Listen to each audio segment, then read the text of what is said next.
माननीय मुख्यमंत्री साहेब नमस्कार। नमस्ते। હું ડાંગ જિલ્લાના ચિકાર પ્રાથમિક શાળામાંથી આવું છું। હું કીર્તિ એસ ફૂપાને છું। મારા મનમાં બે પ્રશ્નો થાય છે। તમને વરસાદમાં ભીંજાવું ગમે છે? નાના હતા ત્યારે વરસાદમાં રમતા હતા? ડાંગવાળાને વરસાદ સ્વાભાવિક યાદ આવે। ગુજરાતમાં સૌથી વધારે વરસાદ ડાંગ જિલ્લામાં પડે છે અને દીકરી ડાંગની છે તેને વરસાદ બરાબર યાદ આવે। પાણી તમે જોયું હશે, કોઈ પણ નાનું ભૂલકું બી હોય ને પાણી એને ગમે જ।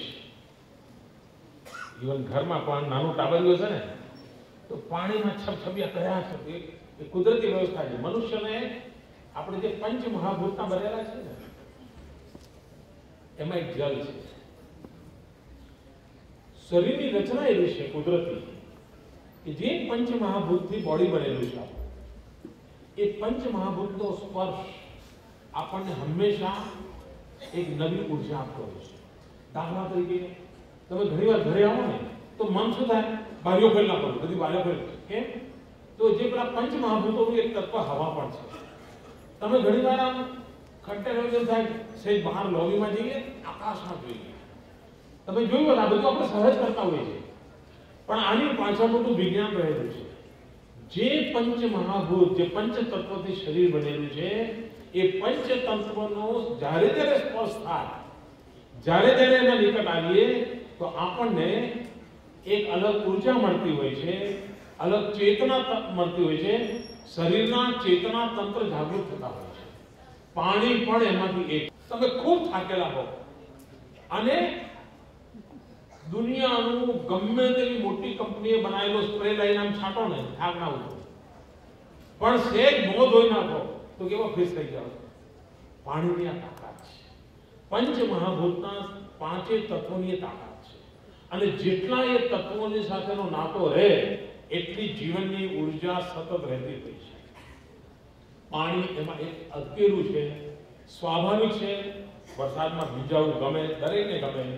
અને મારા જીવનની એક બહુ મજેદાર ઘટના છે।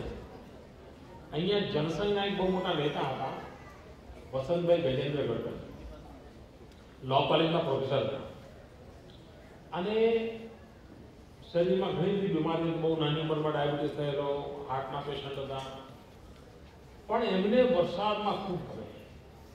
તો એકવાર એમને એમના ઘરે હું ગયો હતો ને એકદમ જોરદાર વરસાદ આવ્યો, મારે એમના ત્યાં જમવા જવાનું હતું, એમના ત્યાં ગયેલો તો મને કહે નરેન્દ્રભાઈ વરસાદ આવ્યો છે, ચલો આપણે સ્કૂટર પર જઈએ।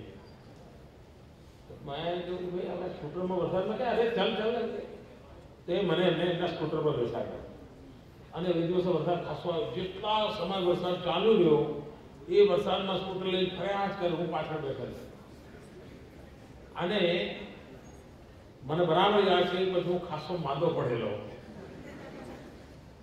પણ અમારા એ વસંતભાઈને વરસાદનો એવો બધો આનંદ હતો, મેં બરાબર એમની સાથે એની મજા લીધેલી છે ને આજે પણ વરસાદ ગમે।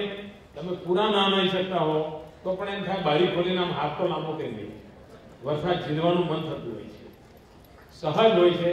એ મને પણ ગમે, આજે પણ ગમે। ગુજરાતમાં વરસાદની બીજી વિશેષતા હતી।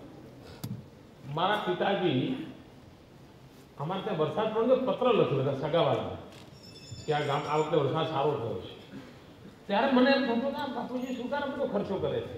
ત્યારે તો બહુ મોંઘું નહોતું, પોસ્ટકાર્ડ 5 પૈસા પર આપતો, પણ પોસ્ટકાર્ડ નથી। વરસાદના સમાચાર સ્વજનોને આપવામાં એમને એટલો બધો આનંદ આવતો હતો અમારા પિતાજીને, પણ જ્યારે હું સરકારમાં આવ્યો ત્યારે ખબર પડી કે આ વરસાદ કેટલો મહત્વનો, વરસાદ ખેંચાય તો શ્વાસ અદ્ધર થઈ જાય છે। એક ખેડૂત જેટલો ઊંચો નીચો થાય એના કરતા વધારે હું પરેશાન થઈ ગયો। હમણાં સૌરાષ્ટ્રમાં વરસાદ ખેંચાણો છે, આપણને ચિંતા થાય કે ભાઈ જલ્દી આવે તો સારું, કારણ કે જીવન એની ઉપર હોય છે। વરસાદનું જીવનમાં ઘણું મહત્વ છે।